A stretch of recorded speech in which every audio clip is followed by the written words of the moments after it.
as florestas.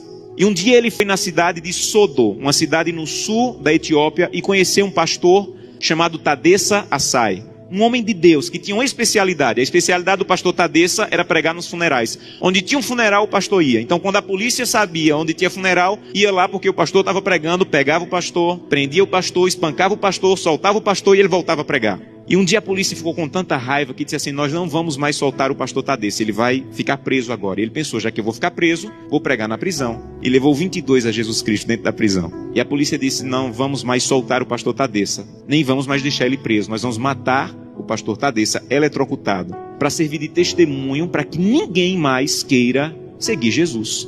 E anunciaram na cidade: amanhã, às 9 horas da manhã, o pastor Tadessa vai morrer eletrocutado. Mas eles não tinham cadeira elétrica. E eles chamaram as pessoas para o centro da cidade, para a praça da cidade, pegaram os fios desencapados, amarraram o pastor Tadessa, uma multidão veio assistir, deram 1 minuto para o pastor Tadessa orar, começaram um discurso contra o cristianismo, puxaram a chave para a corrente elétrica passar e matar o pastor. Houve uma explosão, fumaça e faísca para todo lado, a corrente elétrica não chegou e o pastor não morreu. Desamarraram o pastor e disseram: vão para casa, um eletricista vai consertar a gambiarra e amanhã nessa mesma hora o pastor Tadessa morre. E o pastor Tadessa pensou: já que eu vou morrer amanhã, vou passar a noite em oração. E voltou para a cadeia e passou a noite em oração. No outro dia, a mesma coisa. A multidão veio, amarraram o pastor Tadessa, alguém havia passado o dia tentando consertar, puxaram a chave, explosão de novo, fumaça e faísca, a corrente elétrica não chegou. E a multidão começou a apertar tanto, fazer tanto barulho, que a polícia ficou temerosa, desamarrou o pastor e disse assim: vai embora daqui. E esse missionário estava lá, e disse que acompanhou o pastor Tadessa, e disse assim: pastor Tadessa, o que é que o senhor vai fazer? Um homem que passou 2 vezes pela morte, o que é que o senhor vai fazer? E ele disse assim: tem um funeral, e eu soube que tem um funeral, eu vou lá pregar.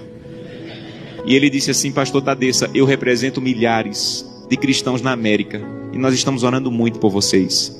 E disse que o pastor Tadessa se virou, ficou com o rosto sério e disse assim: vocês na América estão orando por nós, aqui na Etiópia? Então volte para a América e diga que nós é que estamos orando por vocês. E ele falou: mas por que vocês estão orando por nós se vocês é que estão sendo perseguidos, pastor? E ele falou: irmão, ninguém na Etiópia acorda sem pensar. Nenhum cristão na Etiópia acorda sem pensar: hoje pode ser meu último dia de vida. Pode ser que hoje seja descoberto e seja preso e morto. Então, como nós não sabemos se esse é o último dia de vida, todo cristão na Etiópia passa o dia em oração. Não importa o que nós façamos durante o dia, passamos o dia em oração. Mas eu soube que as coisas vão muito bem na América, e que tem cristão na América que consegue passar o dia inteiro sem orar. É verdade que tem cristão na América que consegue passar o dia inteiro sem orar? E ele disse assim: é verdade. Ele falou: você sabe que é proibido se reunir, mas nós precisamos tanto do corpo de Cristo, que mesmo sendo proibido, nós nos encontramos escondidos à noite, no escuro, na floresta, nos cemitérios, porque nós precisamos do corpo de Cristo. Mas eu soube que vocês têm igreja na América em todas as esquinas, e vocês podem entrar na igreja a hora que quiserem, que a polícia não vai entrar para espancar vocês. Mas eu soube que na América, no dia de culto, tem cristãos que ao invés de ir para a igreja, ficam em casa assistindo. É verdade que no dia de culto vocês podem ir a hora que quiserem, e vocês não vão, vocês ficam assistindo. É verdade que isso acontece na América, irmão? Ele disse assim: é verdade. E ele disse assim: missionário, a minha congregação tinha apenas uma Bíblia, e eu fiquei com medo de ser preso e minha Bíblia ser queimada. Então reuni minha congregação e com lágrimas nos olhos eu disse: irmão, eu não tenho como guardar a Bíblia, é o que nós temos de mais precioso. Se eu for preso, ela vai ser destruída. Então eu comecei a rasgar as páginas da Bíblia e comecei a dividir para cada pessoa. Era mais fácil guardar porções da Bíblia do que uma Bíblia inteira com uma pessoa só. E quando eu estou à noite pregando, no escuro, no meio do meu sermão, eu digo: eu preciso de Isaías 53. E alguém lá do escuro começa a recitar do fundo do coração aquela página que ele levou rasgada para casa e decorou.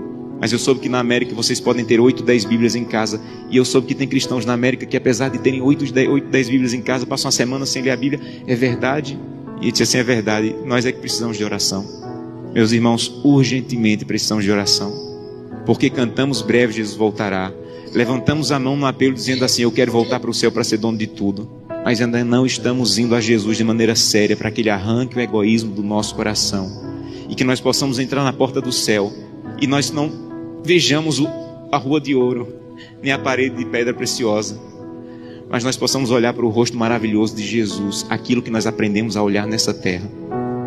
Eu tenho um sonho da minha vida: entrar na porta do céu, segurando a mão de Gleice, minha esposa, e Glenda e Samuel, os meus filhos. Eu quero chegar em frente a Jesus. Eu quero dizer: Jesus, cheguei com minha família. Essa aqui é Glenda, Samuel e Gleice. E eu espero que Jesus diga mais ou menos assim: Josanã, eu já conheci a sua família, porque todo dia você ia à presença. a minha presença e me apresentava. Só faltava conhecer pessoalmente, mas eu já conheço tua família. Sejam bem-vindos agora. Um prazer conhecê-los pessoalmente. Eu não quero ser pastor dessa igreja. Eu quero ir para o céu. E isso é mais profundo. Eu não quero abrir o inário e dizer assim, breve Jesus voltará. Eu quero estar lá. Isso é mais profundo. Por isso eu preciso fazer com que o que eu como, o que eu vejo, o que eu acesso, o que eu ouço, a maneira como eu uso o meu dinheiro esteja de acordo com a vontade de Deus. Porque os que serão salvos não amam a própria vida. Que Deus te abençoe de maneira profunda. Para que o primeiro fruto da fidelidade, a transformação do teu caráter, esteja de maneira real acontecendo em tua vida.